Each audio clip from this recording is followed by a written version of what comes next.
Hello, Commanders. Welcome to the command table. My name is Matt, and we're going to be taking you through battles 431 through 435 in the journey on Traplight's Battle Legion.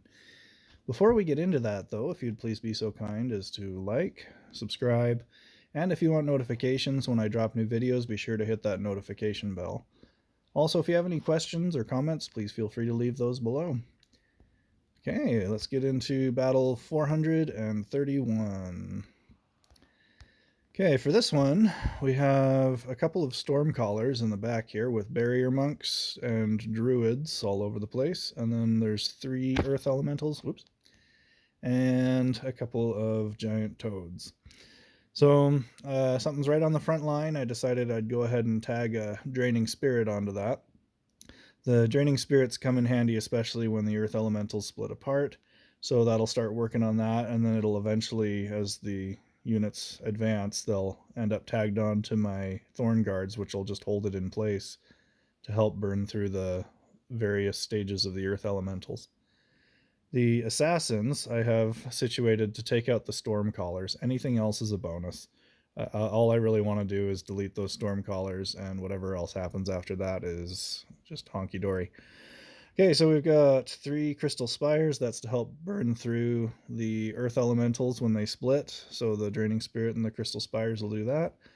And then we have 1 Valkyrie, it looks like, back here that's going to keep at least 1 thorn guard alive. So that's all we really need to hold everything off and to allow the crystal spires and the draining spirit to do their job. Okay, so goodbye storm callers. And then you'll notice the earth elementals, when they knock back the assassins, it spreads them around to where they're able to kill all of the druids. That makes life a little easier. We don't ultimately get the barrier monk on the bottom, but that isn't an issue once it gets within range of those crystal spires. Okay, now the earth elementals are going through their 2nd and 3rd stages. The draining spirit and the crystal spires are cranking through. And there goes Frenzy. Now things are going to die a lot faster.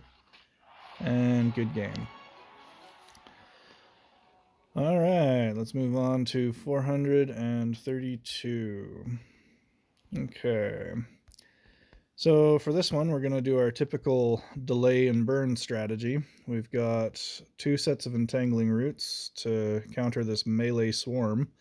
The only ranged units that are in here are these cannoneers, and they move so slowly that it's not going to be a problem once we hit Frenzy for my Frenzy units to take that out. So we've got a couple of Valkyries, they've got some Righteous Defenders, looks like 4 groups, and then there's 2 Thorn Guards right up front. So since they're all within range, I just tagged Draining Spirits right onto those. We don't even have to tag them onto our own units. We'll buy a couple extra seconds for those Plague Bearers to not be exposed to that. But the Plague Bearers are going to act as a point of gravity. That's going to suck everything up to the top here into these entangling roots. Then we've got some Risen Warriors, and then Risen Warriors with Slow. So these ones are going to pop up here, kind of keep everything sucked back this direction once they're done with the Plague Bearers. And then the second group of Risen Warriors is going to slowly approach, maintaining their health and keeping them from engaging for as long as possible. Then everything's going to be walking very slowly while tagged with these draining spirits through these entangling roots, which is going to enable the Ember Fiend, the 2 Arcane Archers, and the Crystal Spire to nuke the crap out of it when Frenzy hits. Okay, so draining spirits tagged, everything's moving up into those entangling roots. Now the Risen Warriors are coming from the rear to suck everything back that way. A couple things break forward, but it's very easy for the my little squad there in the back to handle it. And now it's just a slow grind until Frenzy hits. That Draining Spirit was kind of getting close to my units in the back there, but everything died fast enough I didn't have to worry about it. Now, even without the entangling roots, the cannoneers are so slow that you're able to clear them out without much difficulty. All right, let's move on to 433. Okay, so we have a Stormcaller, 2 Crystal Spires, 2 Molten Armors, 2 Ember Fiends, a Frost Wizard, Thorn Guards, 2 groups of Crows, and an Earth Elemental. So this is kind of all over the place with a bunch of different units. I don't like the Stormcaller, so we're going to delete that with a group of Assassins. Not terribly fond of the Ember Fiends, so we're going to do the same down there.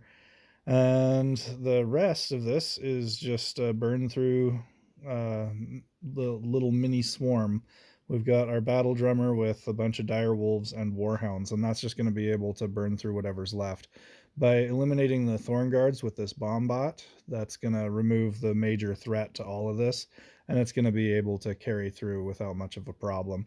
You might even drop the battle drummer for a couple more melee units. Totally up to you, but this seemed to work pretty well. So let's say goodbye to the Stormcaller and the Ember Fiends, and then the Crystal Spires go down. The Frost Wizard isn't much of an issue because the Dire Wolves and the Warhounds are all immune to frost. So they're able to clear through without much difficulty there. And once we're done cleaning up, we'll move on to 434. All right, 434. Okay, this one was pretty fun. We've got a couple of catapults in here, so we're going to resolve those with our assassins. We've got 4 groups of archers. We're not going to be terribly concerned about how many of those that these assassins get, because the assassins will likely split and die on the thorn guards. We're mostly just concerned about getting those catapults gone. The monster hunter negates any damage that the archers could do from that point on, so we're not terribly concerned.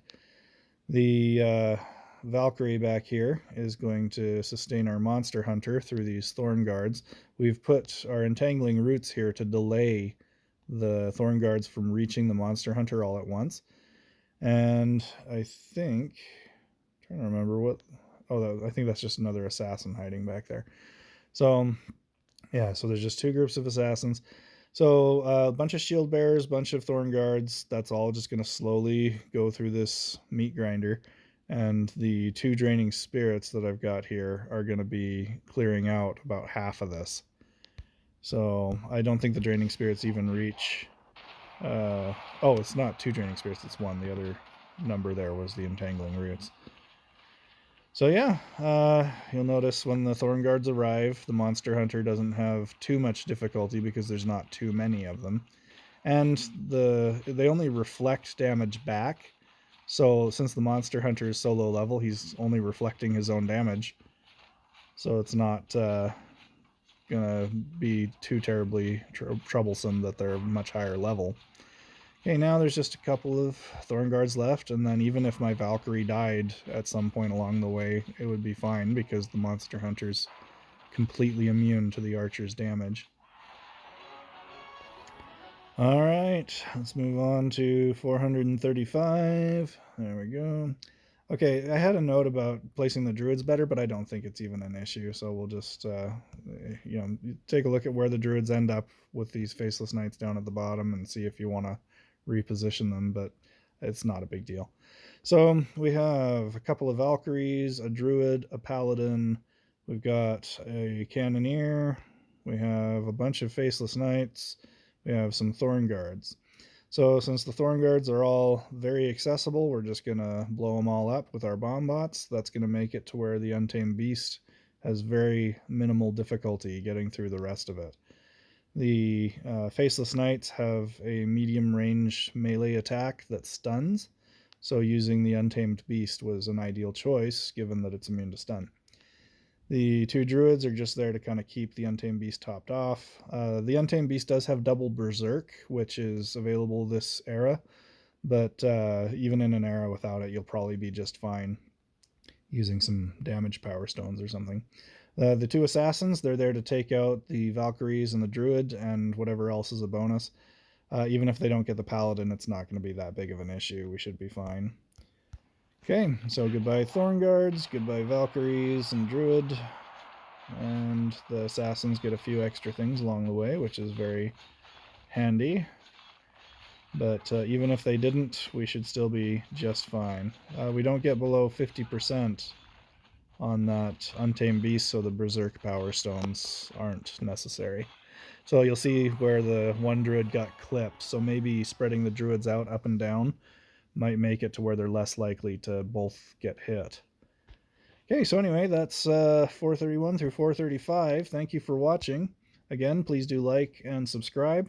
Also, check out thecommandtable.com. We've got a lot of stuff that we're going to be putting up there over the course of the next few weeks and going forward.